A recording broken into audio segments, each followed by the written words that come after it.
It took me a couple of days, but I found it.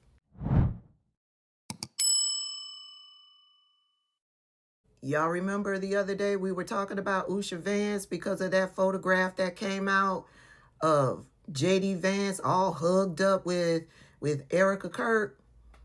And I told y'all that, yes, we know that Usha Vance was a part of the plan in the beginning, but the plan has changed. And I went on further to explain to y'all my thought process that J.D. Vance wants to be president. He cannot be president without the MAGA base. And the MAGA base is racist. Therefore, they will never be accepting of Usha Vance, JD's wife, because she's a brown girl. Remember that? And then I went on and I told y'all how Erica would be the better choice for JD Vance to ascend to the presidency. They love Erica Kirk. And it's because the reason why I said that is because I remember seeing a clip from one of the Groypers, the low of the low, but are still a part of the MAGA movement. I remember when he did this video and said all of this. This clip is long, but watch it, please. Now, this clip is about 4 or 5 minutes long. Watch it with me, please. This is our vice president-elect's Thanksgiving. Now, it's a little bit strange because we were told, and I didn't really buy this, but you were told that Vice President J.D. Vance was on your side. He's based. Trump selected him, a very conservative, very young member of the Senate from Ohio, originally from Appalachia, from a very poor upbringing, some might call white trash or some other pejorative moniker. It was said that he was chosen in order to appeal to Trump's right-wing white base.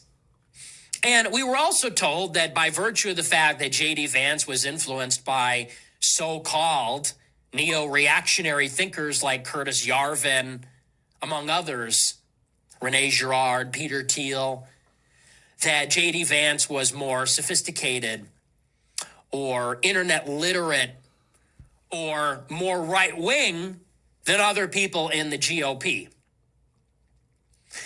But I pointed out throughout the election that based solely on the fact that he married the daughter of an Indian immigrant from California, that clearly what people were saying about Vance could not be true. Because if a white person loyal to white people who values their white identity, who appreciates their white upbringing and heritage, if all of that were true about a person, they wouldn't marry so far outside of their race. They wouldn't marry someone from across the country. They wouldn't marry someone from a completely different culture. They wouldn't marry someone whose parents weren't even born here. They wouldn't marry someone who looks different from them, doesn't practice Christianity, and most likely is ideologically liberal. Wouldn't do it. And I think that's obvious. At that time, people said I was attacking Usha Vance for her race. I wasn't attacking her for her race. As a matter of fact, I'm sure she's very intelligent and she's beautiful. I could see why J.D. Vance is into her. I get it. What I attack J.D. Vance for, rather than his wife, is his identitarian credentials. I attacked him on his right-wing credentials. If the essence of being a conservative is conserving, if the essence of being right-wing is being traditional, then nothing is more conservative, nothing is more traditional than marrying someone who is like your parents, marrying someone who is like yourself, marrying someone from your culture with your background, practicing your religion from your own country. How about that for openers? If he didn't do that, then what kind of conservative right-wing person is he? and they told me I was racist, purity spiraling. I was called all sorts of things, but it was obvious. Well, now you look at this Thanksgiving. Now are you starting to get it? Now are you starting to see? J.D. Vance attends this Thanksgiving with his non-white children whom he brags about. Somebody called him racist. He said, "How could I be racist? I'm in a mixed marriage and I have non-white kids." He goes to this Thanksgiving celebration. There's not one other white person in sight. It's all Indians. They're dressed in garb I've never seen before. They have names I cannot pronounce. I'm sure their native language is a language I don't speak. I know India is the largest English-speaking country, but depending on who it is, they might speak other languages. I don't recognize them. They don't look like me. They probably have idioms and jokes and humor and customs and values that are different from my own. It's completely alien. And can you imagine a country where this is Thanksgiving? Can you imagine if your children got married into a family like this and this was your Thanksgiving? What if you didn't have a lot of family? I don't have a lot of family.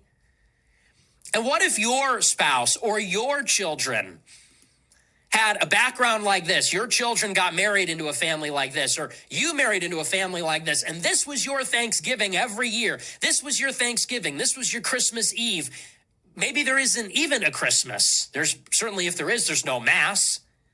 Certainly there's no Easter.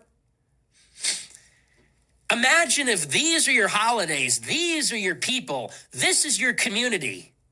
Could you imagine how that would feel as a white person? How would it feel as a white person to be the only white face at the party, to be the only native English speaker, to be the only person with generations in a particular city? What would that feel like? What would that be like? To be the outsider, to be the alien, to be the other in your own country, on your own holiday. Yes, that's Nick Fuentes, leader of the Groypers over there, another segment over there in the MAGA movement. We talked all about the Groypers. Y'all could go back in my videos. I broke down some of the things going on over in that community. But this is how they think. They are racist. They will never accept Usha as their first lady. And they are ignorant. The official language of India is Hindi, I believe. But the most used language in India is English. Again, that whole Groyper movement, racist. And they will never accept Usha as the first lady of the President of the United States. So, does J.D. Vance strike you as the type of individual that will forego his ultimate dream to stay married to his brown wife? Or will he get rid of her so that he can obtain, so that he can reach his all-time goal? I'll leave you with this. This is what Nick Fuentes had to say just the other day. Y'all have a terrific Sunday. And I'm telling you this right now, and you need to be with me on this. You need to raise your right hand right now. If J.D. Vance condemns the Groypers, if J.D. Vance signals to the Israel First lobby that he is condemning the America First movement, then we will not vote for him, we will not support him, and as a matter of fact, we will show up in Iowa, and then New Hampshire, and then Nevada and South Carolina to make sure that he never gets the nomination. That's the only way we can play this. because the Israel First lobby and the $7,000 club, they are going to be on his ass. And they're going to be all over him, telling him, if you don't disavow them, if you don't tell us that you stand with us, we will not give you money. We will attack you. They're going to come for him hard. And there's going to be such a strong incentive for him to condemn America first. And he might say, I condemn anti-Semitism, I condemn the Groypers, and he might have some reason for that. But we'll know what the message means. It's a signal. And the signal is, I'm with Israel first. Now, J.D. Vance, I'll tell you this. You don't like me, I don't like you. But if you cross that red line, I promise you, I swear to God, I will be there in Iowa with 10,000 Groypers, and we will be at every event. We will be at every event. And we will be doing events of our own, and we will be knocking on doors, and we will be spending money. I'll be raising money to do it. Many will do it for free. You think they're a pain in your ass? We'll be a bigger pain in your ass because there's more of us and we want it more. They have the clocks. We have the time. Cross that red line, we will be your worst enemy. Politically, important to clarify. If you stay neutral, maybe we'll recuse ourselves. Maybe we'll stay out of it. No promises. But if you do something for us, if you do something for America first, maybe you'll get our votes. And maybe you'll get our support. And maybe that means nothing a year ago. Maybe it means something now. Maybe in a couple of years, it'll mean a lot. This is how we engage in politics. People say we're never going to vote our way out of it. You're right. But we can use politics to our advantage. If we're united, if we're organized, if we have a coordinated message, if we make it clear, we will not tolerate any more concessions to Israel first. Only America first. That's how you're going to get the under 25 demographic. If you try it to appease the Israel First lobby, I promise you, you will lose the under 25 demographic. Forget about it. They won't turn out. They will not turn out. No one will turn out to support more of that status quo. You can wave that goodbye. I promise you that, and they know that. So you're going to have to make a decision. Their money or our votes? Israel first and the special interests, or America first and the actual national interest of this country? That's your decision. And that's the decision, by the way, for all of them.